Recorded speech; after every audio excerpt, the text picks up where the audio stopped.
కొరింథీయులకు రాసిన మొదటి పత్రిక 10వ అధ్యాయము 13వ వచనం.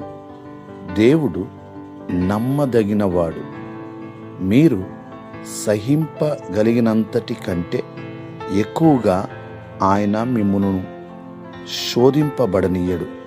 అంతేకాదు, సహింపగలుగుటకు ఆయన శోధనతో కూడా తప్పించుకుని మార్గమును కలుగజేయును.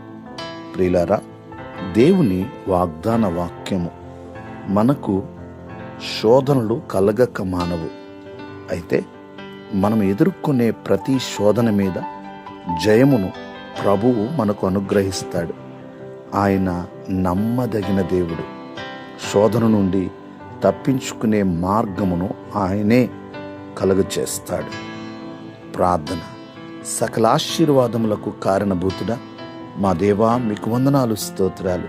మీ వాగ్దాన వాక్యమును బట్టి వందనాలు. ప్రభువా, మీరు నమ్మదగిన దేవుడవు. అనేక పర్యాయములు మేము శోధనకు గురైనప్పుడు ఆ ప్రతి శోధన మీద జయము అనుగ్రహించే దేవుడుగా మీరు మా పక్షాన ఉన్నందుకు వందనాలు, స్తోత్రాలు. ఆ శోధనలో నుండి తప్పించుకునే మార్గాన్ని కూడా మీరే కలుగచేసే దేవుడుగా ఉన్నందుకు వందనాలు.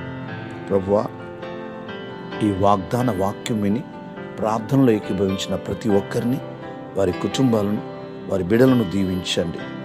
వారు ఎటువంటి సవాలు, శోధన ఎదుర్కొంటున్నప్పటికీ వాటి మీద జయము దయచేయండి.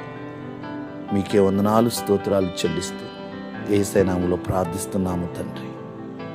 ఆమేన్.